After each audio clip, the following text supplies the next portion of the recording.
Soy Inés García, tengo 34 años y la última vez que toda mi familia se burló de mí a la cara, mi hijo de 8 años, Diego García, se encargó de poner fin a la fiesta de golpe. Estábamos celebrando la fiesta del bebé de mi hermana Natalia García.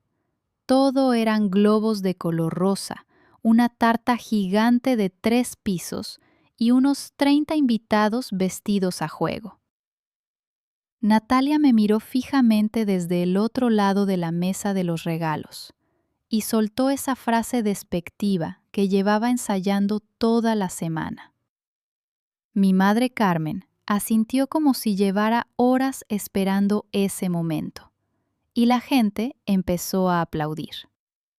Pero entonces, Diego, mi niño silencioso, al que habían arrinconado en una silla plegable junto al pasillo, se levantó y formuló una sola pregunta.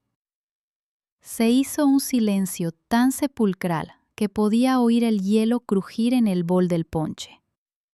Sin embargo, toda esta pesadilla empezó 6 semanas antes, cuando me topé con un puñado de números que no cuadraban de ninguna manera. Bienvenidos de nuevo a este espacio donde las mujeres silenciosas ponemos límites muy claros y donde la verdad siempre termina saliendo a la luz.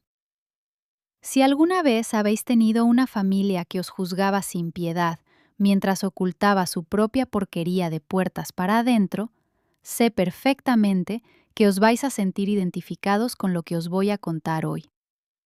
Dejadme un comentario para saber desde dónde me escucháis y no olvidéis suscribiros para no perderos nada. Hace ya 6 años, mi marido decidió marcharse dejando una simple nota adhesiva sobre la encimera de la cocina. Nada de explicaciones, nada de mirarme a los ojos. Solo escribió 4 malditas palabras. No puedo hacer esto, al lado de su alianza de boda junto a la tostadora. En aquel entonces, mi pequeño Diego García tenía apenas 2 años de vida. Durante una semana entera, Diego no paraba de arrastrarse hasta la puerta de entrada, pegando su carita contra el cristal frío, esperando ver aparecer a su padre. Yo tenía que apartarlo con suavidad mientras disimulaba mis lágrimas, fingiendo una risa que me desgarraba por dentro. En esa época, yo no tenía nada parecido a una carrera profesional. Solo la mitad de la carrera de económicas y 340 euros en mi cuenta corriente. Así que decidí terminar mis estudios por las noches. Logré aprobar mis exámenes de auditoría forense mientras Diego dormía sobre una manta doblada bajo mi escritorio, ya que no podía permitirme una niñera más allá de las 9 de la noche. A los 29 años, abrí mi propio despacho de auditoría. Éramos solo mi portátil, yo y una pequeña oficina alquilada encima de una tintorería que olía a lavanda química. A mis 34 años, ya tenía 11 clientes fijos, una hipoteca pagada con 3 años de adelanto y un hijo maravilloso capaz de nombrar cada dinosaurio que pisó la tierra. Pero nada de eso le importaba lo más mínimo a mi familia. Para mi madre, Carmen García, yo seguía siendo esa pobre hija fracasada que no había sido capaz de retener a un hombre a su lado. Para mi hermana, Natalia García, yo era poco más que un cuento de advertencia, la prueba viviente de que ella había tomado decisiones mucho más inteligentes en la vida. Jamás se interesaron por mi trabajo, ni me preguntaron cómo le iba a Diego en el colegio. Cada cena de Navidad, cada cumpleaños y cada llamada telefónica terminaba volviendo siempre a la misma maldita regla de 3. Natalia tenía un marido, y yo no, y para ellos esa matemática era así de simple. Y yo lo permitía. Año tras año me tragaba el orgullo. Volvía a casa conduciendo a oscuras, y me autoengañaba diciendo que no pasaba nada. Pero sí que pasaba. En mi familia tenían una palabra para definirme, y os aseguro porque no era exitosa. Mi madre me telefoneaba cada domingo puntual a las 4 de la tarde, y nunca era para saber cómo estaba yo. El tema principal siempre era Natalia. Toda la conversación giraba en torno a los nuevos azulejos de la cocina de Natalia, su ascenso en la clínica dental, lo maravilloso que era su esposo Miguel García, y las lujosas vacaciones que se habían pegado en las playas de Marbella. Si yo intentaba meter baza, diciendo que mi hijo Diego había sacado matrícula de honor, mi madre Carmen se limitaba a decir un frío «¡Qué bien!» y volvía enseguida al tema importante. Tu hermana va de maravilla, Inés. Ella sí que ha sabido encarrilar su vida. Encarrilar su vida. Como si la existencia fuera una caja fuerte y yo llevara una década equivocándome de combinación al girar la ruleta. El mensaje de fondo nunca fue sutil. Natalia se casó a los 25 años. Natalia tenía un chalet con garaje para 2 coches y hacía las cosas en el orden correcto, mientras que yo era solo el borrador estropeado. Mi madre Carmen lo dejó claro un domingo de resurrección, cuando Diego tiró un vaso de agua sin querer. Mi madre me miró de reojo mientras recogía los cristales rotos y soltó un hondo suspiro.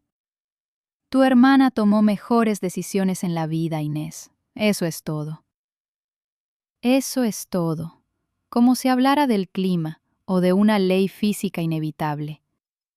Con el tiempo aprendí a congelar la expresión de mi cara cada vez que me soltaba una lindeza semejante. Y por desgracia, mi pequeño Diego también lo aprendió. Se quedaba completamente callado, se pegaba a mi costado, y yo sentía cómo apretaba mi manga con su puñito tembloroso. Con solo 8 años, ya era capaz de notar perfectamente cuándo una habitación entera se ponía en nuestra contra. Sé que debía haber plantado cara hace muchísimo tiempo. Debía haber marcado un límite infranqueable sobre las baldosas de la cocina de mi madre, para dejarle claro que mi hijo estaba escuchando y entendiendo absolutamente cada una de sus palabras de desprecio. Sin embargo, no abrí la boca. Preferí cargar con todo aquello sobre mis hombros, su decepción constante, sus cuentas absurdas y esa caricatura mezquina que se habían hecho de mí, porque aguantar el peso de los demás siempre ha sido mi mayor especialidad. Soportar en silencio era mi debilidad, y se me daba demasiado bien. Mi hermana Natalia estaba embarazada de 7 meses cuando Carmen me llamó para anunciarme la fiesta del bebé. No para invitarme, ojo, sino para ordenármelo. Lo celebraremos en casa el segundo sábado de junio. Te necesito aquí a las 8 de la mañana para empezar a colocar todas las sillas plegables. Aparté el teléfono de mi oreja unos centímetros y me quedé mirando a Diego, que construía un puente de Lego en la alfombra del salón. «O sea, ¿que me toca montar a mí todo el decorado?», pregunté con voz apagada. «Bueno, alguien tendrá que hacerlo, Inés, que tu hermana Natalia no puede cargar peso en su estado». En ningún momento de la conversación mencionaron a un acompañante para mí, y mucho menos a mi hijo Diego. Cuando reuní el valor para preguntar si debía llevarlo conmigo, mi madre hizo una pausa helada de 3 segundos enteros al otro lado de la línea. «Supongo que sí, pero procura que no moleste y se mantenga al margen», soltó con frialdad. Que no moleste. Mi propio hijo, su único nieto. Le dije que de acuerdo, porque eso era lo que siempre hacía, callar y acatar. Acepté la humillación, y luego me quedé rumiando aquellas palabras en el pecho como si me hubiera tragado una piedra afilada. Miguel García, el marido de mi hermana, era el gran pilar sobre el que se sostenía la aparente vida idílica de Natalia. Tenía 36 años. Era un hombre de espaldas anchas y trabajaba como director regional de ventas en una empresa de materiales de construcción. Siempre le traía flores a mi madre por su cumpleaños. Se encargaba de hacer las barbacoas los fines de semana y la llamaba Mami Carmen, guiñándole el ojo. Toda mi familia idolatraba a Miguel, como si fuera una especie de trofeo de oro que Natalia se había ganado a pulso por hacer las cosas bien en la vida. Nadie se atrevía a cuestionar sus misteriosos viajes de negocios. Miguel pasaba fuera de casa un fin de semana de cada 2. Visitas de zona, las llamaba él, alegando que debía atender clientes por toda la comunidad autónoma. A veces se marchaba de viernes a domingo, y otras veces desaparecía el jueves para regresar el lunes, con cara de cansado y oliendo a un jabón de ducha que no era el suyo. Nadie sospechaba nada, pero yo trabajo analizando números y sé de sobra cuando las cuentas no cuadran. Nadie es tan perfecto en este mundo. Aún así, preferí enterrar mis sospechas muy hondo, porque dudar de Miguel significaba poner en duda la felicidad de mi hermana Natalia, y eso se traduciría en otra insufrible llamada dominical de mi madre, echándome en cara mis elecciones vitales. Dejadme que os dibuje cómo era la vida supuestamente perfecta de mi hermana. Vivían en un magnífico chalet adosado de 3 dormitorios en la exclusiva urbanización El Bosque. Natalia llevaba decorando la habitación del bebé desde el 4.º mes de embarazo. Paredes pintadas en verde salvia, una cuna de diseño de 900 euros y un armario lleno de bodys bordados con las iniciales del niño, perfectamente alineados como pequeños soldados en un desfile.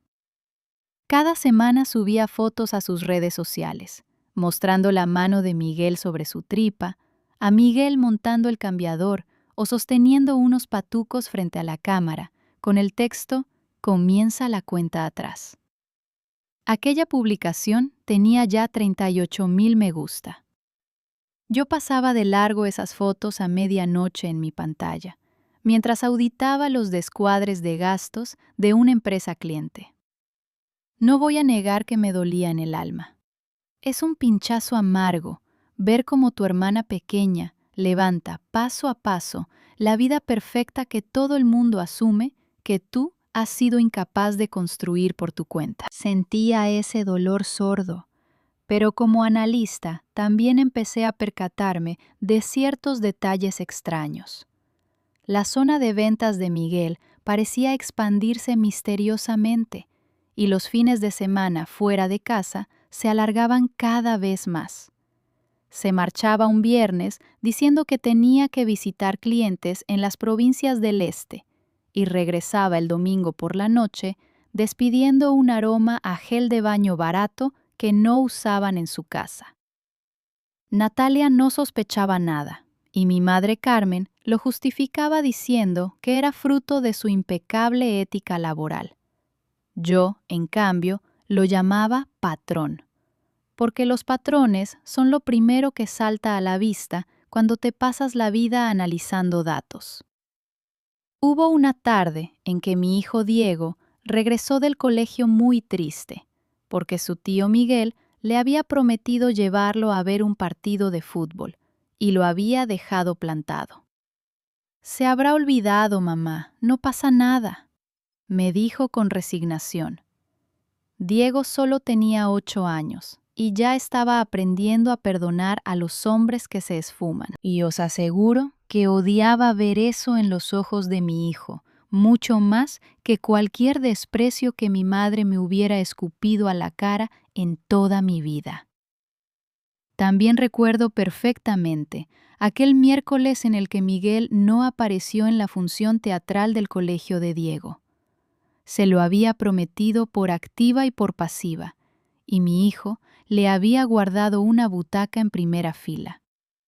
Esa butaca permaneció vacía durante los 45 minutos de la obra, hasta que Diego dejó de mirar esperanzado hacia la puerta de entrada. Cuando Miguel llamó al día siguiente, inventando una absurda excusa sobre un pinchazo de rueda en Guadalajara, mi hijo le contestó con un dócil No pasa nada, tío, con un tono de voz tan ensayado y maduro que se me rompió algo dentro del pecho. Si alguna vez habéis tenido un pariente que os hacía de menos en las reuniones familiares, mientras escondía su propia basura, seguro que ya os imagináis cómo va a terminar todo esto. Pero creedme, no tenéis ni idea del giro que dio. Os aconsejo suscribiros para que la plataforma os muestre el desenlace completo de esta intriga. Todo dio un vuelco absoluto unas 5 semanas antes de la fiesta del bebé, cuando Miguel me llamó directamente por teléfono. A mí, no a Natalia ni a mi madre Carmen. Necesitaba que le hiciera un favor urgente, y fue precisamente en ese momento cuando la fachada perfecta de su vida empezó a desmoronarse. El favor tenía que ver con Diego. Natalia tenía una revisión ginecológica a la que mi madre la iba a acompañar, y Miguel se ofreció voluntario para recoger a Diego del colegio y pasar la tarde entera con él para que yo pudiera concentrarme en la entrega de una auditoría muy importante. Estuve a punto de rechazar la oferta de inmediato, porque algo me dio mala espina en el estómago, de la misma forma en que un número te chirría en un balance antes de localizar el descuadre. Pero ver la cara de felicidad de mi hijo cuando me dijo que su tío le iba a invitar a unos batidos gigantes me convenció. Terminé cediendo y le dije que sí. Estuvieron fuera unas 4 horas enteras.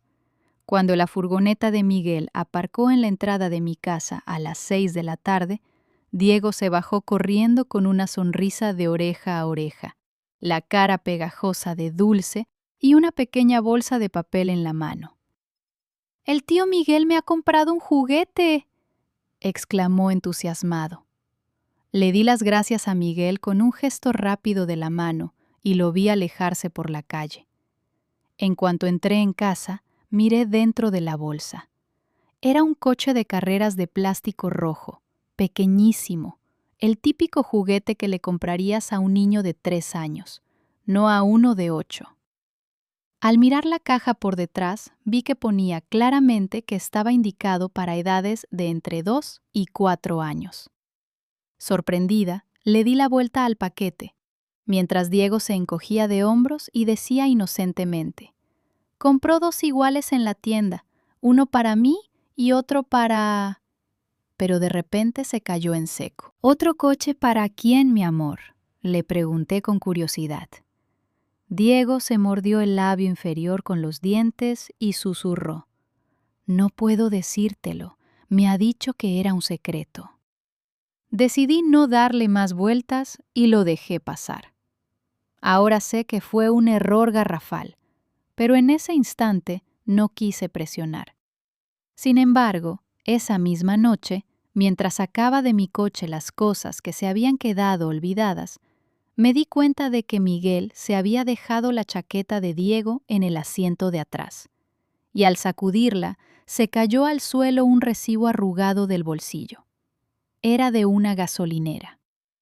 En la factura ponía que había comprado carburante, una bolsa de galletas con forma de animales y un zumo de frutas infantil.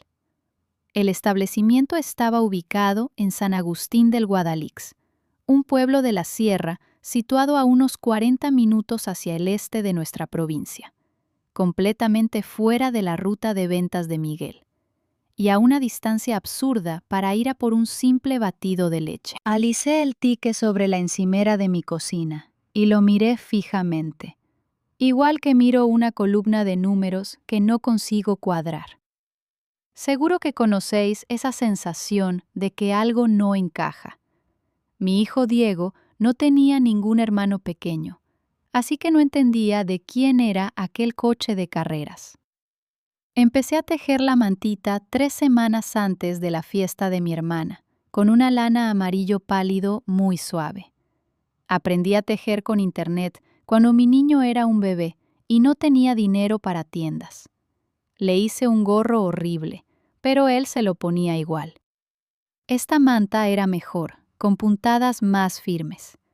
Tejía por las noches, con Diego ya dormido, en el sofá con la tele en silencio.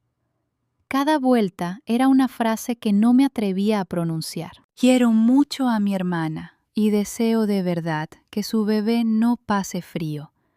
Pero también quiero llegar a esa fiesta, que alguien mire lo que he hecho con mis manos y me vea a mí.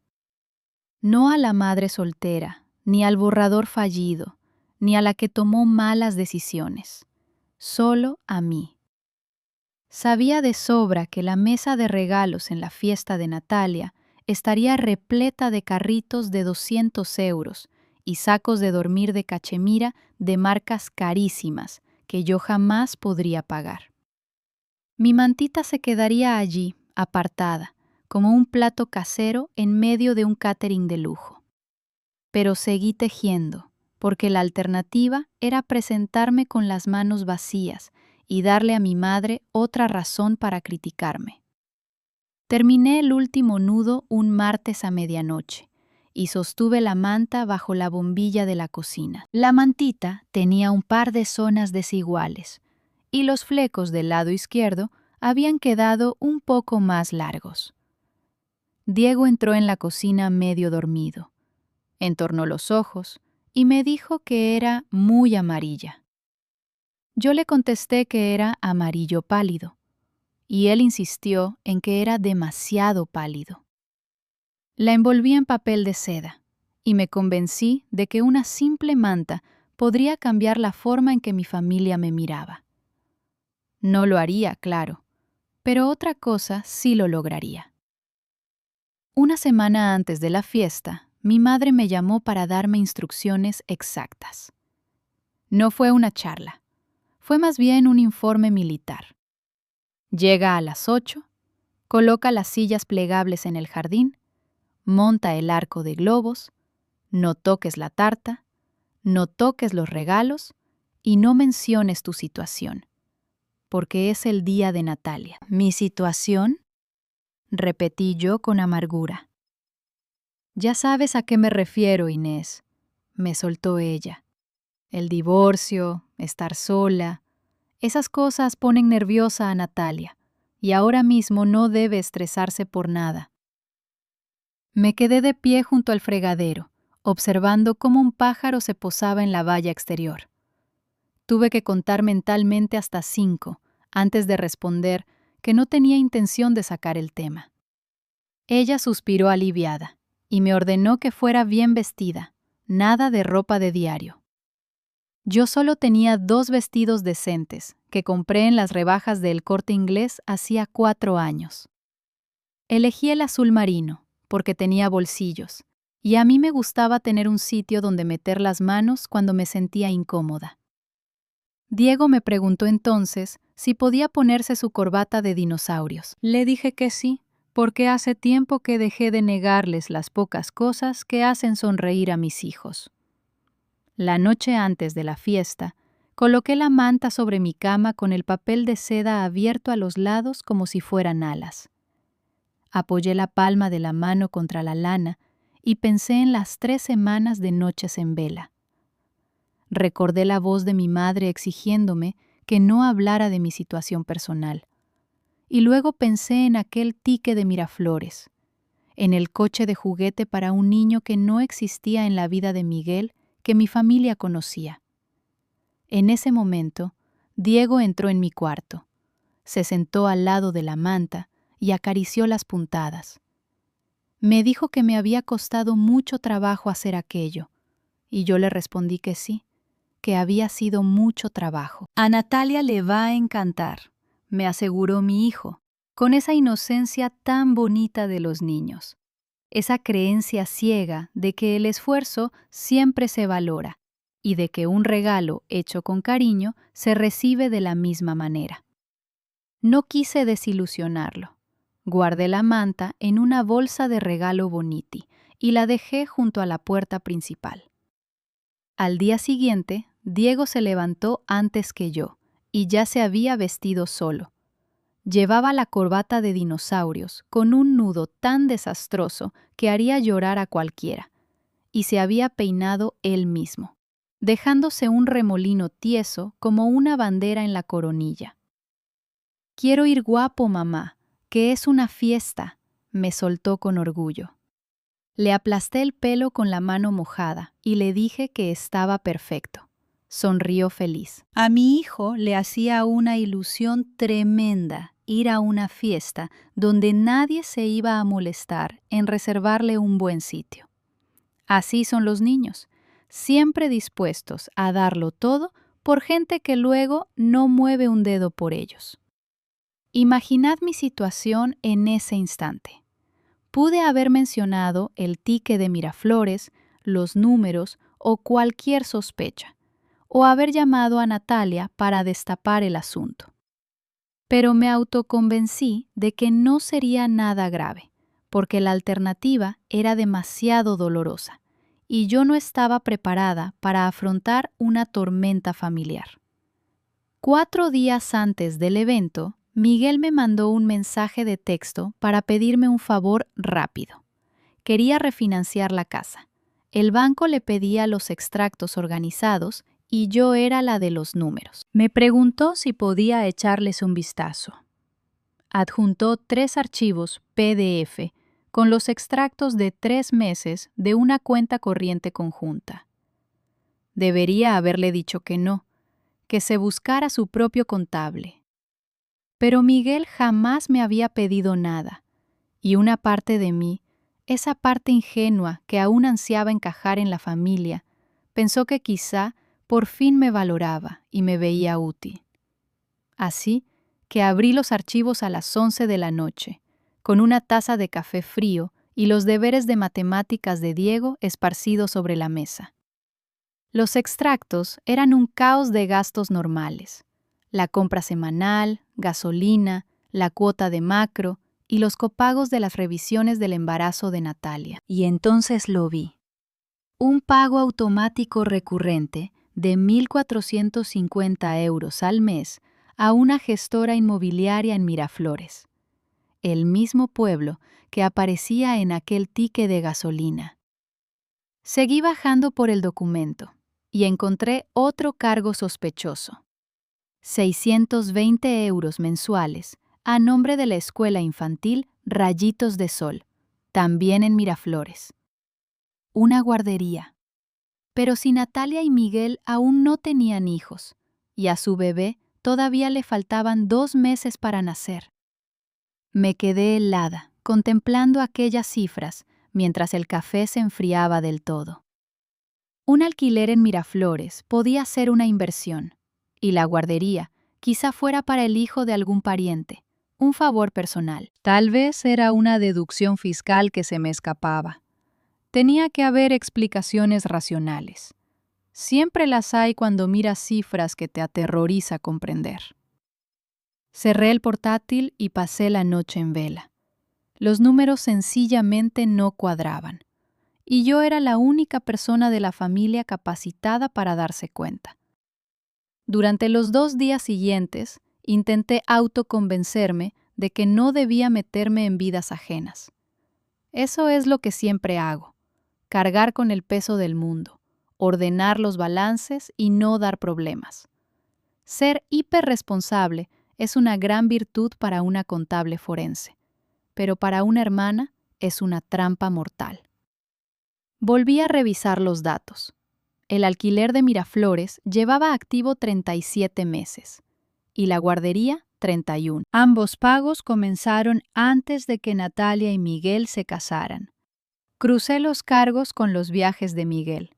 Ingresaba dinero en otra cuenta el día antes de cobrar el alquiler.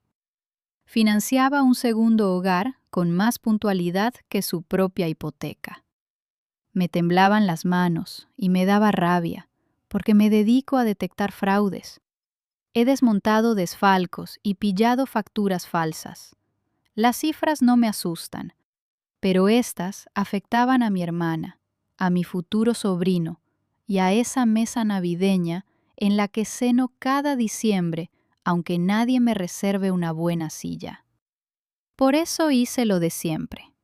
Me dije que aquello no era mi problema. Me repetía a mí misma que habría una explicación lógica y que ya le preguntaría a Miguel sin levantar sospechas cuando pasara la fiesta y todo estuviera más tranquilo. Guardé los extractos en una carpeta del ordenador, llamada Refinanciación Miguel, y la cerré. Agarré los deberes de matemáticas de Diego para revisar sus divisiones. Las había resuelto todas bien. Se te da de maravilla, Diego, le felicité. Él sonrió y me dijo que lo había aprendido de mí. A la mañana siguiente, en mi oficina encima de la tintorería, abrí el expediente de un cliente cuyo socio llevaba 3 años desviando dinero a una empresa pantalla.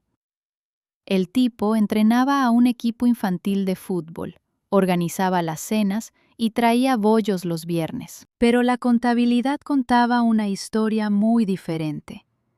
Me quedé mirando la pantalla y pensé en los dulces que siempre compraba Miguel, en las barbacoas que organizaba, en las flores que le regalaba a mi madre y en cómo besaba la frente de Natalia en las fotos, actuando ante el público.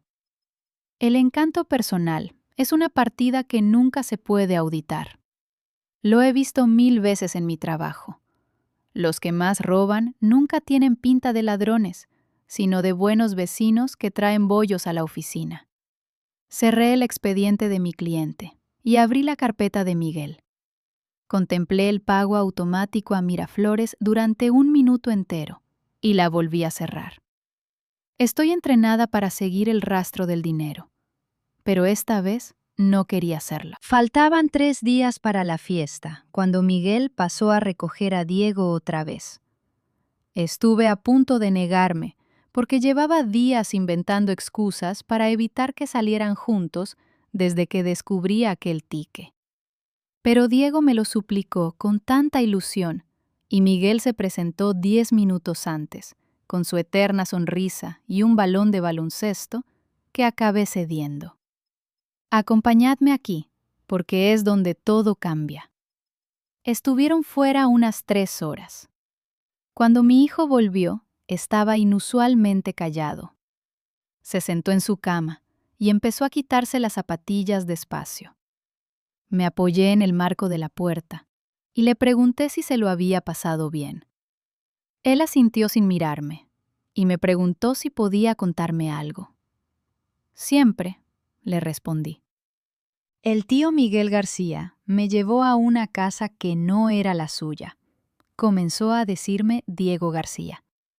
Había una señora pelirroja y un niño pequeño que se llama Carlos García.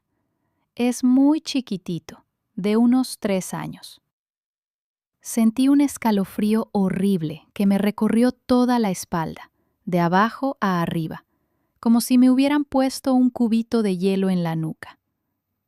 ¿Y quién era esa señora, Diego García?, le pregunté conteniendo el aliento.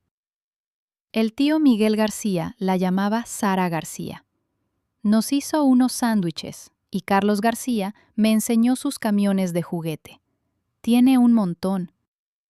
Mi hijo me miró fijamente con timidez y añadió que el tío le había dicho que era una sorpresa, que no se lo contara a nadie, y menos a Natalia García, que es como un regalo de cumpleaños. No se suele hablar de estas cosas antes del día señalado. Un niño de 8 años puede guardar una sorpresa y mantener en secreto un regalo de cumpleaños semanas enteras. Pero un secreto de verdad es distinto. Una sorpresa acaba con una sonrisa, y un secreto termina en una habitación que se queda completamente en silencio. Me senté en el borde de su cama, le abracé y le dije lo único que se me ocurrió. Gracias por decírmelo, Diego García.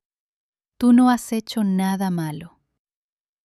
A la mañana siguiente encontré el dibujo. No lo buscaba, solo vaciaba su mochila para lavarla, porque se le había derramado un zumo dentro. Entre una autorización escolar arrugada y una barrita de cereales a medio comer, había una cartulina doblada, 2 casas. La casa de la izquierda tenía un tejado triangular, césped verde y un monigote que representaba a Noelia García con una barriga redonda. La de la derecha era más pequeña, pintada con cera naranja y con 3 figuras delante.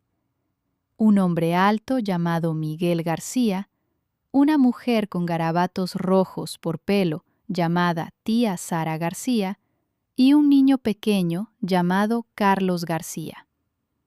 Entre ambas casas, Diego García había dibujado una carretera con un cochecito. El coche tenía una sonrisa.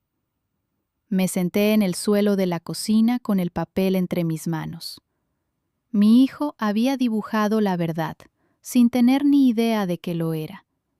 Pensaba que solo era un recuerdo de un día divertido. Le di la vuelta al papel, y por detrás, escrito con sus cuidadosas letras de molde, vi una dirección. No era una dirección completa, solo el nombre de una calle y un número, como lo copiaría un niño de un buzón. Calle Olmo, número 412 en Tres Cantos. Lo había escrito mal. Tres Cantos. A 40 minutos hacia el este. El mismo municipio del recibo de la gasolina. El mismo del alquiler de 1.450 euros. El de la guardería. Doblé el dibujo y me lo guardé en el bolsillo de mi chaqueta. Luego cogí el móvil y cancelé todas las tardes de chicos con Miguel García. Le dije que Diego García tenía muchos deberes y que le necesitaba en casa al salir del colegio. No di explicaciones. No le debía ninguna explicación a Miguel García. Le debía a mi hijo una madre que dejase de permitir que viviera en la mentira de otro. Esa noche, en cuanto Diego García se durmió, abrí el portátil. Me dije que solo estaba comprobando los datos. Solo quería confirmarlo. Accedí al registro de la propiedad de Tres Cantos. Es gratuito y legal. La misma base de datos que uso en mi trabajo para localizar activos. Escribí Calle Olmo, número 412. El sistema indicó que era un piso de alquiler de 2 dormitorios, arrendada a un tal Miguel García y a Sara García Dunning, desde abril de hace 3 años. Miguel García. El de ventas. Miguel García Dunning. Los mismos apellidos de los extractos bancarios que yo había revisado. El contrato estaba firmado por los dos, con los suministros a nombre de ambos. Mi hijo Diego García ya me había contado todo el resto de la historia. Una mujer pelirroja llamada Sara García y un niño de 3 años llamado Carlos García que le enseñó sus camiones. El contrato de alquiler me daba a los adultos y mi hijo me daba al niño. Con eso no necesitaba ninguna base de datos. Sentada en la cocina a oscuras, hice las cuentas que no quería hacer. Carlos García tenía 3 años y mi hermana Natalia García se casó con Miguel García hace 3 años y medio. Significa que él tuvo un hijo con otra mujer justo antes o después de la boda. Pagaba el alquiler de otra casa, la guardería de otro hijo, y vivía una vida paralela a 40 minutos de donde mi hermana pintaba el dormitorio del bebé de color verde salvia y subía fotos a las redes sociales de unos patucos. Cerré el portátil de golpe.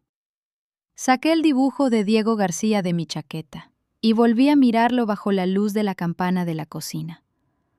2 casas y un coche sonriente viajando de una a otra.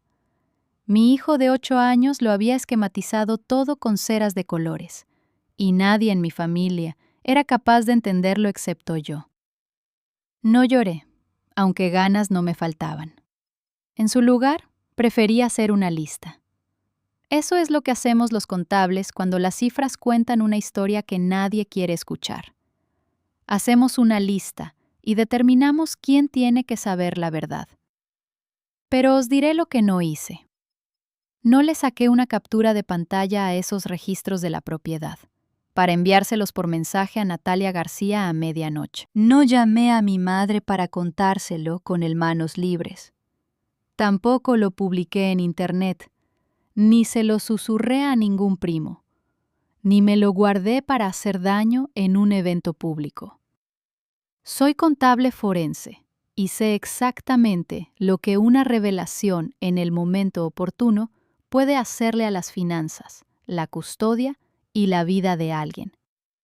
Sabía que soltar esta bomba en el baby shower de Natalia García ante 30 personas, estando embarazada de 7 meses, sería cruel. Así que tracé un plan. Esperaría a que pasara la fiesta. Le pediría a Natalia García tomar un café a solas, sin mi madre Carmen García ni Miguel García.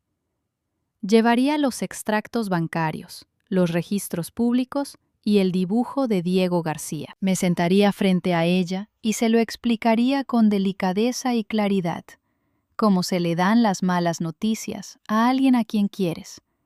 Incluso si esa persona se ha pasado años demostrándote que no te soporta.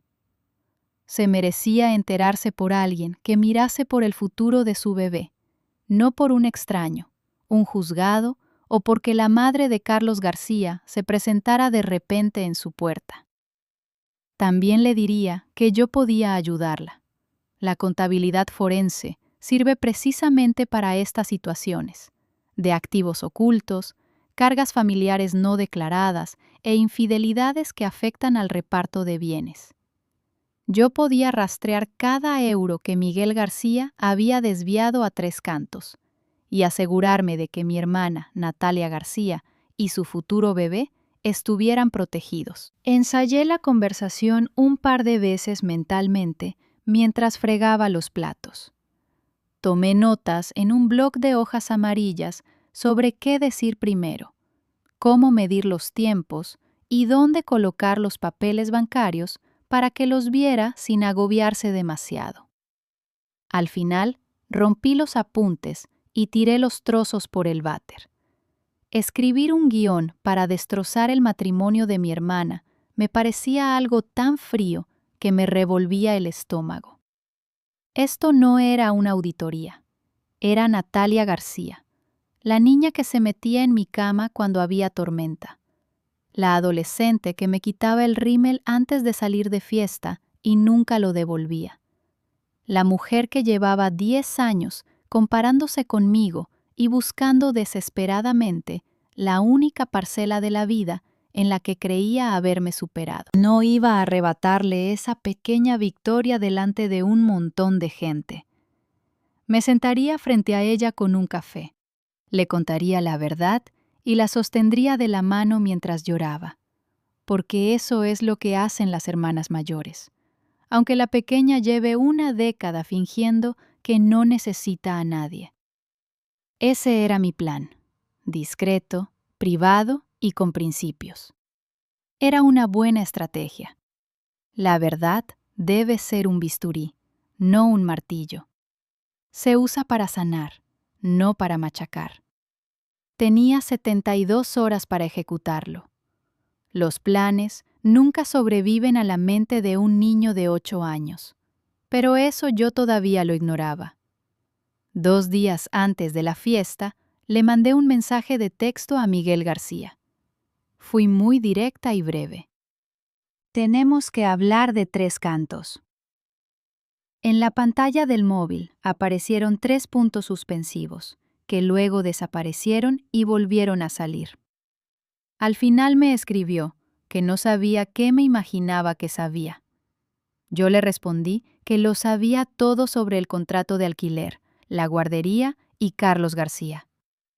Esta vez, los puntos no bailaron en la pantalla. Me llamó directamente por teléfono. Tenía la voz grave y tensa, con el tono típico de un hombre que se debate entre la rabia y el intento de negociar. Me acusó de cotillear sus extractos bancarios, y yo le recordé que fue él quien me pidió que los revisara. Hubo un silencio espeso de 10 segundos. Al final, tomó la salida que siempre iba a tomar y me soltó que no me metiera en su matrimonio. Me dijo que aquello no era asunto mío y que todo el mundo sabía ya cómo era yo, una amargada, una envidiosa y una solterona. Amenazó con que, si le decía una sola palabra a Natalia García, él se encargaría de que toda la familia creyera que lo hacía por pura venganza. Sostuve el teléfono contra mi oreja mientras miraba el dibujo de Diego García, que seguía pegado a la nevera con un imán de dinosaurio. Le aclaré que no diría nada durante la fiesta del bebé, pero le exigí que se lo contara él mismo antes de que naciera el niño. Me aseguró que eso jamás pasaría. Le advertí que entonces se lo diría yo después, a solas, porque ella merecía saberlo y merecía un marido real. Él me colgó sin más. En ese instante tuve que elegir entre reventarlo todo o proteger a los que me hacían daño, y opté por la vía silenciosa. Quizá vosotros habríais tomado otra decisión. Dejádmelo en los comentarios. Y si de verdad queréis que esa manta signifique algo importante, apoyadme con un me gusta para saber que seguís ahí conmigo. Miguel García tuvo 2 días enteros para confesar la verdad, pero prefirió pasárselo sonriendo para las fotos de la fiesta. Esa misma noche subió una imagen en la que Natalia García le besaba la mejilla con el texto: casi la hora. Tenía 32,000 corazones. Me fui a dormir con el móvil boca abajo. El sábado a las 8 de la mañana, el jardín de mi madre, Carmen García, parecía sacado de una revista de lujo. Un arco de globos dorados y rosa pastel decoraba la puerta. Las hileras de sillas blancas plegables estaban adornadas con lazos que debían costar más que mi presupuesto para comer. Sobre una mesa destacaba una tarta de 3 pisos con rosas de azúcar y el nombre del bebé en cursiva. Había una barra de mimosas, un rincón de fotos y una cuerda con bodys diminutos colgados con pinzas de madera. Diego García y yo llegamos en coche a las 8 menos 2 minutos. Yo llevaba mi vestido azul marino con bolsillos y mi hijo su corbata de dinosaurios. Traía la manta envuelta en papel de seda bajo el brazo, como un tesoro. Yo solo llevaba las llaves del coche y toda la compostura que había acumulado en mis 34 años. Mi madre, Carmen García, nos recibió en la entrada lateral sin saludar. Me señaló el montón de sillas junto al garaje y me ordenó llevarlas al jardín, colocadas en 5 filas de 6 con los lazos hacia adelante. Le di los buenos días a mi madre, pero ella miró a Diego García y dijo que podía quedarse en el pasillo, en una silla plegable junto al perchero. Mi propio hijo, su nieto, relegado a un rincón como un estorbo. Me arrodillé frente a él para colocarle bien la corbata y le aseguré en un susurro que se sentaría a mi lado todo el tiempo. Diego García asintió en silencio. Nos pusimos a colocar las 30 sillas bajo el sofocante calor de junio, mientras los camareros pasaban de largo con bandejas de plata sin mirarnos a la cara. A las 9:30 de la mañana apareció Natalia García con un vestido veraniego de un blanco inmaculado, radiante, y con una mano sobre su tripa. A su lado caminaba Miguel García, rodeándole la cintura con el brazo. Al verme al fondo del jardín, su mandíbula se tensó por una fracción de segundo, antes de recuperar su sonrisa ensayada y perfecta. Como podéis imaginar, en una hora llegarían unos 30 invitados que no sabían lo que yo ya sabía. La mesa de regalos era un auténtico monumento. Cajas apiladas, un cochecito bugabú envuelto en plástico, un saco de cachemira y una máquina de ruido blanco que costaba más que la primera letra de mi coche. todo lleno de lazos perfectos, sobres con dinero y un marco de cristal grabado donde ponía primer año del bebé. Dejé mi regalo al final de la mesa, de mala gana. Se veía exactamente como imaginaba, pequeño, blando y con el papel de seda arrugado, porque Diego García lo había traído apretado bajo el brazo. Mi hermana Natalia García se pasó 1 hora entera haciéndose fotos, repartiendo abrazos y risas falsas, como si fuera la anfitriona de una gala de alta sociedad. Al acercarse por fin a los regalos, se lanzó directa a por las cajas más grandes. Cada envoltorio roto venía acompañado de un chillido de alegría y aplausos. Entonces le tocó el turno al mío. Retiró el papel y sostuvo mi mantita amarilla con la punta de los dedos, como si analizara un trapo de saldo en un mercadillo. Soltó un frío. Vaya, ladeó la cabeza con una mueca de condescendencia. Hecho a mano, es tan propio de ti, Inés García. Soltó para que todos lo oyeran. Acto seguido, la dejó sobre la silla plegable que tenía detrás. Ni en la mesa de exposición con el resto de cosas bonitas, ni en su regazo, sino allí tirada, como una servilleta sucia que ya recogería luego. 2 invitadas a mi lado se miraron de reojo, y una de ellas apretó los labios con desaprobación. Sentí la manita de Diego García buscando la mía por debajo de la mesa, para darme un apretón reconfortante. Aquella manta en la que había invertido 3 semanas de trabajo, tejiendo de madrugada punto por punto, se quedó arrugada en una silla de plástico, mientras Natalia García presumía de un arrullo de 200 euros. Dejó mi esfuerzo de lado como si fuera basura, pero me contuve, de momento. Le devolví el apretón a Diego García, intentando mantener mi rostro completamente inexpresivo, tal y como había aprendido a hacer tras tantos años de golpes disimulados. La primera pulla llegó con la ronda de los cócteles. Kelsey, la amiga insoportable de Natalia García, esa que habla a gritos y lleva un peinado carísimo, se inclinó sobre la mesa enseñándome toda la dentadura.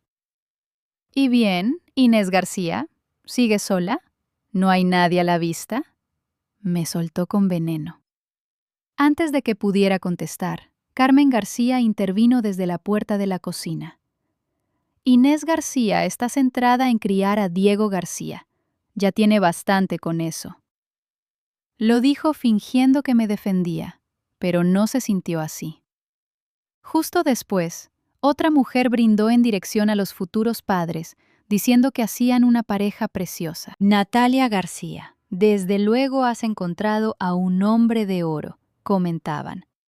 Mi hermana resplandecía de orgullo, y Miguel García le acarició la espalda con suavidad, aunque en ese instante su móvil vibró en el bolsillo. No la 2 padres, una casa preciosa, todo. Mi madre me clavó la mirada al decir todo, como si yo fuera el contraejemplo perfecto.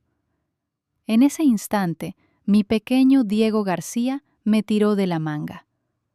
«Mamá, ¿nos podemos ir ya?», me susurró. «Todavía no, cielo», le respondí con el corazón encogido. Él solo tiene 8 años, pero se enteraba de todo. Y allí estaba yo, sentada en un jardín lleno de hipócritas que usaban mi vida como un cuento de advertencia entre sorbos de mimosa. A las 2 de la tarde, Carmen García se levantó con una copa de champán y la golpeó con un tenedor.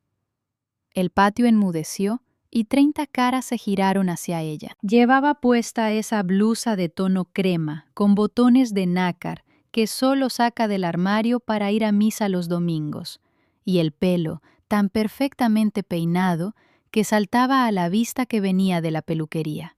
Y así era. «Quiero brindar», anunció, alzando su voz por encima de las conversaciones, con esa facilidad que tiene cuando sabe que es el centro de atención. «Por mi preciosa hija, Natalia García, y por Miguel García, que le ha dado todo lo que una madre podría desear: un verdadero hogar, apoyo mutuo y una familia completa. Hizo una pausa dramática al pronunciar completa, dejando que el silencio hablara por ella. Sentí como esa palabra me aplastaba los hombros. Completa. ¿En comparación con qué? Conmigo. Con mi hogar roto e incompleto. Natalia García, cariño, tú sí que has hecho las cosas bien. Has construido algo sólido y duradero. Y ahora vas a traer al mundo a un bebé dentro de una familia de verdad. Una que está entera. Mi madre levantó la copa solemnemente. ¡Por los Dunning! ¡Por los Dunning!, repitieron a coro 30 voces serviles. Las copas chocaron y la gente bebió con entusiasmo.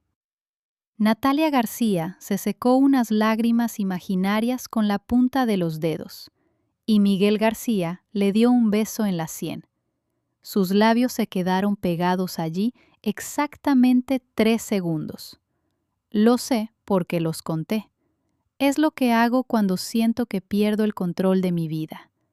3 segundos de pura pantomima ensayada de cara a la galería. Al terminar el brindis, Carmen García empezó a pasearse por el jardín, recogiendo halagos como quien cobra el diezmo. «¡Qué familia tan preciosa tienes!», le decían. «La has educado de maravilla, Carmen». Ella sonreía radiante, pero ni se molestó en mirarnos a Diego García y a mí. Estábamos sentados a 1 metro de ella, pero era como si estuviéramos en un aparcamiento lejano. Kelsey organizó entonces un juego para adivinar la fecha del parto y repartió tarjetas rosas.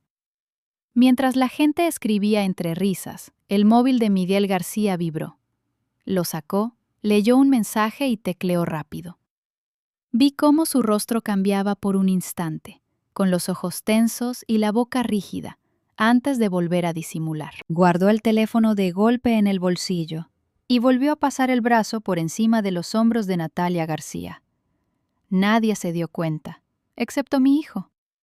Diego García se inclinó hacia mí y me susurró al oído. «Mamá, el tío Miguel García parece preocupado». «Tss, silencio, cariño», le dije para callarlo. Pero tenía toda la razón. Mi hijo me miró con esos ojos oscuros y despiertos que captan hasta el menor detalle. Él nota cada dardo envenenado que nos lanzan, cada brindis cargado de indirectas y cada palabra que nos recuerda que somos menos que ellos. Aún así, levanté mi copa como todos los demás, porque soy esa clase de mujer que calla y asiente para no montar un escándalo. Di un trago. El champán era caro, pero a mí me supo a pura ceniza. En el bolsillo de mi Rebeca, doblado junto a las llaves de mi coche, guardaba un dibujo de 2 casas y un coche con una sonrisa. Aquella dichosa palabra, completa, estaba a punto de convertirse en el chiste más breve y cruel de la tarde. Ocurrió durante la ronda de consejos, cuando Kelsey leyó en voz alta una de las tarjetas rosas. «Duerme cuando el bebé duerma». Y todos se rieron. Luego cogió otra y preguntó: «Natalia García, ¿qué es lo que más te ilusiona de ser madre?». Ella sonrió con malicia, se acarició la tripa y me clavó la mirada fijamente solo a mí. Vi cómo preparaba el golpe antes de decir: «Sinceramente, doy gracias de que mi bebé vaya a tener un hogar completo. 2 padres. Un padre que esté presente cada día». Hizo una pausa y el silencio se apoderó del jardín. Entonces, ladeó la cabeza, mirándome fijamente, y su sonrisa se volvió aún más afilada. «Al menos, mi bebé sí tendrá un padre». La risotada que estalló en el patio fue instantánea. No se rieron los 30, pero sí la mitad. Algunos se taparon la boca por decencia, pero otros ni se molestaron en disimular. 2 de las amigas de Natalia García incluso aplaudieron. Chocaron las palmas como si celebraran el remate de un monólogo cómico. Solo que el chiste eran los últimos 6 años de mi vida. La humorista era mi propia hermana y el escenario era el jardín donde yo misma había colocado las sillas por la mañana. Miguel García no quitaba la mirada del césped, balanceándose de un pie a otro, como hace un hombre que desea con todas sus fuerzas estar en cualquier otra parte del mundo. El móvil le vibró en el bolsillo, pero decidió ignorarlo. Mientras tanto, Carmen García apretaba los labios en un gesto frío, sin hacer nada para detener aquello. Sentada en su silla acolchada, la buena, la que tiene reposabrazos, dejaba que las burlas fluyeran como un juez que da por válido un veredicto injusto. Fue en ese instante cuando la mano de mi pequeño Diego buscó la mía por debajo de la mesa. Me apretó con tanta fuerza que sus nudillos se quedaron completamente blancos y pude sentir cada uno de sus huesecitos hincándose contra mi palma. Con solo 8 años, mi hijo era el único que me sostenía para no derrumbarme allí mismo. Me quedé inmóvil, dejando que aquel murmullo insoportable me pasara por encima. Risas hirientes, aplausos cómplices, cuchicheos. Mantuve la cara de piedra, no porque no me doliera, sino porque el dolor me golpeaba en ese rincón del alma donde guardas lo que jamás confiesas. Ese cajón bajo llave que no abres nunca, porque si lo haces en público, no podrás cerrarlo jamás. Lo que más recuerdo son los aplausos. 20 adultos ovacionando a mi hermana por usar mi peor año como su mejor chiste, mientras la mano de mi niño me sujetaba como si temiera que el ruido me hiciera desaparecer. Carmen García esperó a que el jaleo se apagara. Entonces, ella se inclinó hacia adelante en su trono.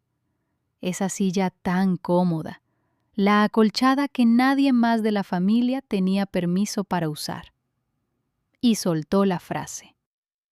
No lo hizo gritando, porque no le hacía ninguna falta. La voz de Carmen García resuena en el silencio con la misma precisión con la que un cuchillo afilado corta más hondo si se desliza despacio. Hay mujeres que simplemente toman malas decisiones, dijo. Y no miraba a Natalia García. No. Sus ojos estaban clavados directamente en mí. 7 palabras letales, pronunciadas como si anunciara el clima, como una verdad absoluta contra la que es inútil pelear, porque ya es un hecho consumado. Un par de tías asintieron, y Diana García murmuró un repugnante. Así es. Un murmullo de complacencia flotaba en el jardín. Ese ambiente espeso que se crea cuando todos están de acuerdo y nadie se siente incómodo, excepto la persona de la que se compadecen. En ese momento, mi hijo, Diego García, me tiró de la manga. Su vocecita sonó débil y temblorosa. Carmen García, ¿puedo hablar? Pero antes de que yo respondiera, mi madre soltó un frío. Siéntate y cállate, cielo. Se lo decía a Diego García, ignorándome a mí. Lo anuló a poco más de 1 metro, sin mirarlo, como si fuera ruido de fondo, parte de mis malas decisiones. Sentí como el cuerpo de mi hijo se ponía completamente rígido a mi lado. Noté cómo los pequeños dedos de mi hijo soltaban la tela de mi manga, y en ese instante sentí que algo dentro de mí cambiaba de sitio. No se rompió nada, solo fue como si mis cimientos se recolocaran. Deslicé mi mano bajo la mesa y la apoyé sobre la rodilla de Diego García. Inspiré hondo por la nariz y solté el aire por la boca. No iba a montar un espectáculo ni a llorar. Me levantaría, cogería a mi hijo y me marcharía de este jardín con la cabeza alta y las llaves del coche en el bolsillo. Pero entonces mi hijo se levantó. No gritó, no lloró, Se puso de pie desde su silla plegable con la solemnidad de un niño cuando el profesor dice su nombre. Estaba erguido, con una expresión seria y su corbata de dinosaurios un poco torcida. 10 segundos antes, el jardín se moría de risa, pero ahora el ambiente se reducía a un leve murmullo, mientras la gente cogía sus copas de champán y sus móviles. La voz de Diego García cortó el aire con una nitidez asombrosa, firme y decidida, como solo un niño de 8 años que sabe que los adultos se equivocan puede hablar. Tía Natalia García, ¿debería contarle a todos lo de la otra familia del tío Miguel García? El ruido no bajó, se evaporó. En un segundo había 30 personas haciendo tintinear sus copas, y al siguiente no quedaba nada de sonido. En mi trabajo como auditora, he estado en salas de juntas cuando se destapa un fraude. He visto a directores ejecutivos quedarse pálidos y he vivido silencios sepulcrales que arruinan carreras enteras. Sin embargo, jamás había sentido un vacío tan abrumador como el que provocó mi hijo en ese jardín. La sonrisa de Natalia García se congeló de golpe, como cuando pausas un video justo antes de que la pantalla se rompa. Al lado de la mesa de bebidas, Miguel García se quedó inmóvil, con una copa en la mano. Nada se movía. Mientras tanto, Diego García miraba a todos lados con timidez, igual que cuando responde una pregunta en clase y no sabe si ha acertado. El tío Miguel García tiene otra casa, repitió mi hijo con voz más suave, pero audible para todos, dirigiéndose a Natalia García. Vive allí con Sara García y Carlos García, que tiene 3 años y me enseñó sus camiones. 30 rostros se giraron al unísono, no hacia mi hijo ni hacia mi hermana, sino hacia Miguel García. Él seguía inmóvil, y su cara se había vuelto del color del fondant de la tarta. Ese hombre, que había tenido 2 días para confesar y prefirió subir fotos que ganaron 32,000 me gusta en Internet. Natalia García soltó una risa histérica, aguda y rota, como yeso agrietado.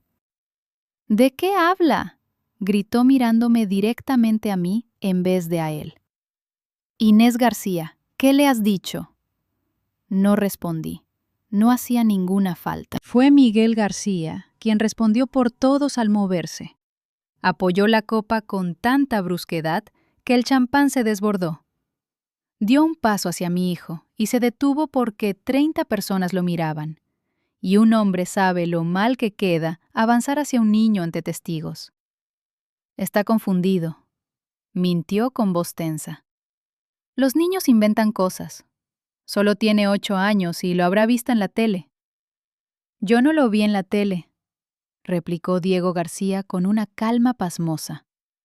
Estuve en esa casa. Tú me llevaste, y Sara García nos hizo sándwiches. La boca de Miguel García se abrió sin emitir sonido. Kelsey dejó su copa, y Diana García soltó su cubierto sobre la mesa. Mi madre, Carmen García, seguía inmóvil en su sitio, aferrada a los reposabrazos, y por primera vez vi en su cara un gesto desconocido que parecía miedo. Yo continué sentada, con la mano firme sobre la rodilla de Diego García, sin decir nada. Así es como actúa el autocontrol, dejando que el silencio haga su trabajo mientras la verdad se abre paso. Miguel García intentó atacarme de nuevo. Inés García, tú le has metido esto en la cabeza. No fue así. Mi hijo miró a su tío como miran los niños a los adultos cuando las matemáticas no cuadran. Hice un dibujo de la casa. Está en mi mochila, dijo él. 20 cabezas se giraron de golpe hacia el pasillo donde colgaba su pequeña mochila azul. Los hombres inocentes no reaccionan tan rápido. Miguel García ya corría hacia la salida, pero Natalia García llegó primero a la mochila. A pesar de estar embarazada de 7 meses, cruzó el jardín más rápido que nadie, con una mano en el vientre y la otra buscando la cremallera. Carmen García gritó su nombre, pero ella no se detuvo. Agarró la mochila, la abrió y una cartulina de colores cayó al suelo entre un brick de zumo y una autorización escolar. La desdobló con manos temblorosas. Había 2 casas pintadas y un coche sonriente bajo los nombres de Miguel García, Sara García y Carlos García. Natalia García clavó la mirada en ese papel. Observé cómo la mirada de mi hermana recorría cada figura pintada con cera, viendo cómo ese papel hacía lo que yo nunca quise. No aquí, no así. El dibujo la destruía por dentro, pieza a pieza. Los tejados de pico, el césped verde y el dibujo de un niño con camiones en las manos. Un pequeño de 3 años que no llevaba un nombre de nuestra familia y vivía en un pueblo desconocido con el dinero que ella creía destinado a su propia hipoteca. Miguel García, susurró con una voz baja, fría y controlada, como una doctora leyendo un diagnóstico médico definitivo. ¿Qué demonios es esto? Miguel García ya estaba junto a la puerta del patio, con las llaves del coche en la mano. Las había sacado con la rapidez instintiva con la que los culpables buscan una salida. Natalia García, puedo explicarlo, balbuceó él. Pues explícalo, exigió ella levantando el dibujo con una mano que no dejaba de temblar. Explícame esto, Miguel García. Explícame quién es Carlos García y explícame esos 37 meses de alquiler que yo no conocía. Había echado cuentas. Quizá no tenía el dato exacto que yo manejaba, pero al oír a mi hijo mencionar los 3 años, calculó hacia atrás, superando su propia boda. Él solo miró el papel tembloroso. Miró a los 30 invitados que le observaban fijamente desde las sillas blancas, y luego miró la puerta a sus espaldas. Eligió escapar. Cruzó el umbral, cogió su chaqueta y se marchó. La puerta principal se cerró, tan despacio que pareció hasta educado. 30 segundos después, oímos arrancar su furgoneta. Nadie fue tras él. En ese momento, Natalia García se giró furiosa hacia mí. Lo esperaba. El dolor necesita un blanco, y, al huir su marido, yo era el objetivo más cercano. «Tú has hecho esto», me gritó, temblando de rabia y sin control. «Lo sabías todo, y has traído a tu hijo para humillarme públicamente. Siempre me has tenido envidia, Inés García», me espetó. «Y ahora usas a tu hijo». Le pedí a Miguel García que te lo contara él mismo, respondí con calma. No con frialdad ni soberbia, sino como quien expone los resultados de una auditoría. Hace 2 días encontré las pruebas al revisar la refinanciación que me pidió. Le exigí que fuera sincero antes de que naciera el bebé, pero se negó. El jardín estaba tan mudo que oía el aspersor de un vecino a 3 casas de allí. Yo no iba a decir nada hoy. Pensaba decírtelo a solas, con delicadeza, después de la fiesta del bebé. A Natalia García le temblaron los labios. «¿Y por qué no lo hiciste?», sollozó. «Porque mi hijo oyó lo que me dijiste antes», respondí. «Tiene 8 años y su mente piensa sin rodeos. Conectó tu comentario arrogante sobre que tu bebé sí tendría un padre con el hecho de que su tío Miguel García tiene otra familia. No quería dañarte, Natalia García. Creía que ayudaba». Kelsey se levantó y Diana García miró al suelo. 2 mujeres de atrás recogieron sus bolsos en silencio para irse. Mi hermana se apretó el vientre con ambas manos y me miró como si yo la hubiera traicionado. Quizá En su distorsionada lógica, así era. Pero no discutí, ni saqué las facturas del alquiler, ni los recibos de la guardería. Me guardé muchas verdades que le habrían dolido. No le dije que la mujer que me llamaba fracasada pisaba las ruinas de un matrimonio exhibido como trofeo, ni que la única persona que actuó con dignidad fue la misma de la que se burlaba 20 minutos antes. Vine aquí con una manta para protegerte, Natalia García, no con una bomba. Esa la construyó tu marido, y yo solo dejé de ocultarla. Ella se desplomó en una silla, con las manos en el vientre y los ojos perdidos en el arco de globos, deseando viajar 1 hora al pasado.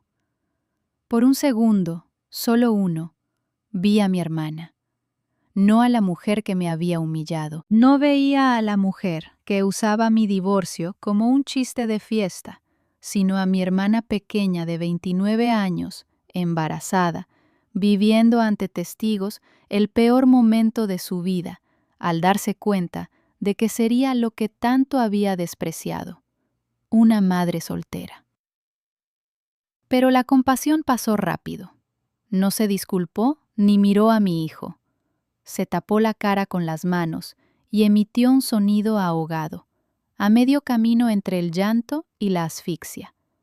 Un dolor real y humano, pero que no borraba sus insultos previos.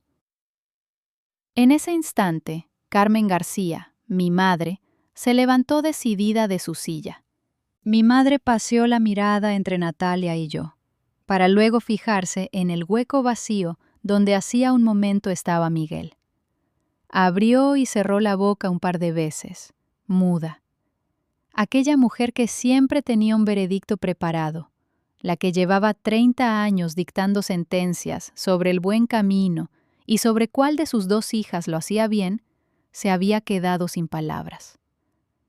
Yo no esperé a que las encontrara. Me acerqué a la mesa de los regalos, agarré la mantita de color amarillo pálido y la doblé con el mismo mimo con el que lo hice la noche en que rematé el último punto. Me giré hacia ella y le solté. Mamá, me llamas cuando estés lista para hablar, sin empezar reprochándome lo que he hecho mal. Hasta que llegue ese día, mi hijo y yo nos volvemos a casa. Ella no respondió. Agarré de la mano a Diego.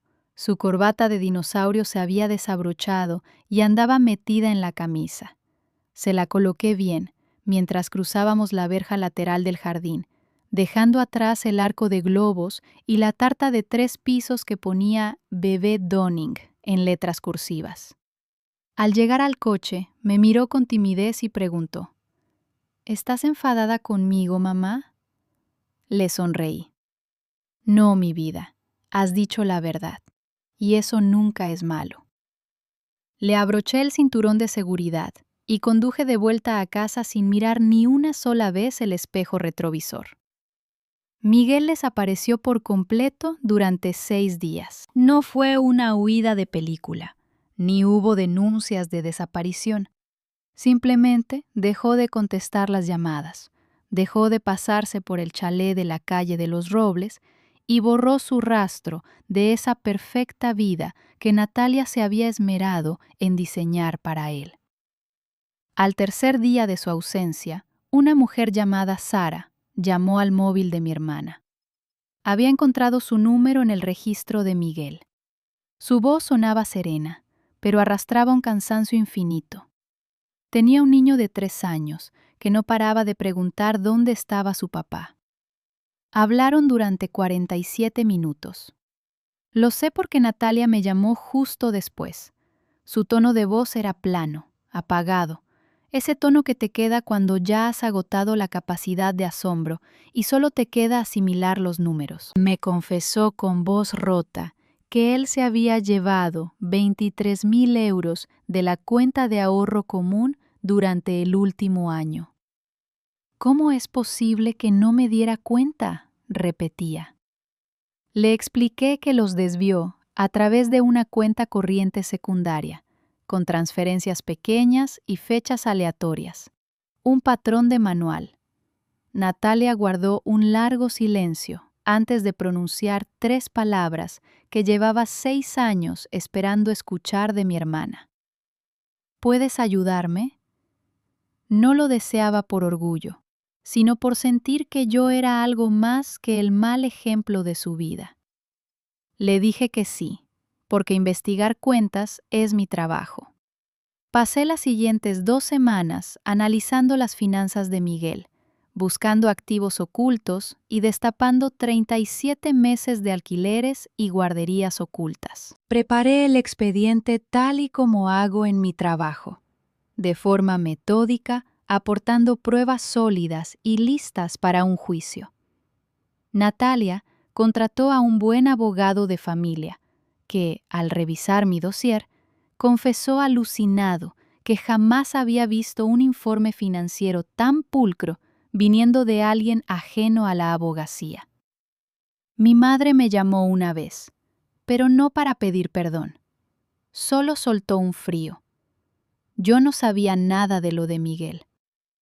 Le respondí exactamente lo mismo que en el bautizo. Llámame cuando estés dispuesta a hablar, sin echarme en cara todos mis supuestos errores. Todavía no ha vuelto a llamar.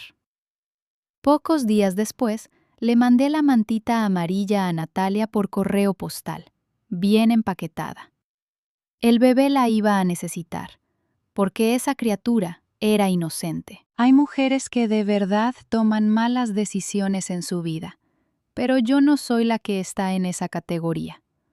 Aquella noche, tras enviar la mantita, mi hijo Diego y yo nos sentamos en el suelo de la cocina a cenar fideos instantáneos en boles desparejados. Nuestro piso estaba en un silencio maravilloso, sin champán, sin arcos de globos, ni discursos ridículos sobre familias ideales. Diego tenía un fideo colgando de la barbilla, y se lo tragó con un ruido gracioso que nos hizo reír a carcajadas. «Mamá, dime, cariño, mi tía Natalia dijo que tu bebé, o sea yo, no tiene un padre. ¿Eso es malo?» Dejé mi bol, lo abracé fuerte contra mí y le dije: «Me tienes a mí, y yo te tengo a ti. No nos falta absolutamente nada». Se quedó reflexionando un instante, de esa forma tan suya, analizando las cosas despacio, como cuando se encuentra una piedra bonita en el parque y le da 1000 vueltas entre las manos. «¿Y qué pasa con Carlos, el otro hijo del tío Miguel?», preguntó con timidez. Le respondí que Carlos también tiene a gente que lo quiere muchísimo. «Aunque los mayores lo hayan hecho todo mal», insistió con su vocecita. «Sí, aunque los mayores se hayan equivocado de cabo a rabo. Mamá, en la fiesta, cuando todos se rieron de ti, a mí no me hizo ninguna gracia». «Lo sé, cariño. Por eso lo dije, mamá, no para ser malo. Es que mi tía Natalia no paraba de hablar de los papás, y yo no dejaba de pensar en que el tío Miguel ya tiene otra familia entera fuera de aquí». «Entonces, ¿por qué se reían todos?», me preguntó. Su lógica era aplastante, mucho más pura que cualquier discurso de abogado o auditoría de cuentas. Simplemente vio una contradicción y la soltó en voz alta, así de fácil. Se apoyó en mí en el frío linóleo de la cocina, con el zumbido de la bombilla y el olor a sopa a nuestro alrededor. Éramos 2 personas sin público, sin hipocresías, sin cuentas absurdas de lo que se considera un hogar completo. Una familia no está completa por tener a 2 padres posando en una foto. Lo está cuando nadie tiene que mentir para sentirse querido. Diego enseñó eso a toda una sala llena de adultos con una sola frase. Y nunca me he sentido tan orgullosa de ser esa mala decisión. Esta es mi historia de superación. Una manta tejida a mano con cariño, un dibujo hecho con lápices de colores y un niño de 8 años infinitamente más valiente que todos los adultos hipócritas de esa sala. Si tú también has sido esa persona juzgada por su propia familia, mientras ellos ocultaban sus verdaderas miserias detrás de ropa de marca y fotos perfectas en redes sociales, deja que esto te sirva de recordatorio. Las mujeres que guardamos silencio somos las que mejor lo observamos todo. Si este mensaje te ha llegado al corazón, compártelo con alguien que necesite escucharlo. Déjame un comentario, suscríbete al canal y nos vemos en el próximo video para seguir charlando.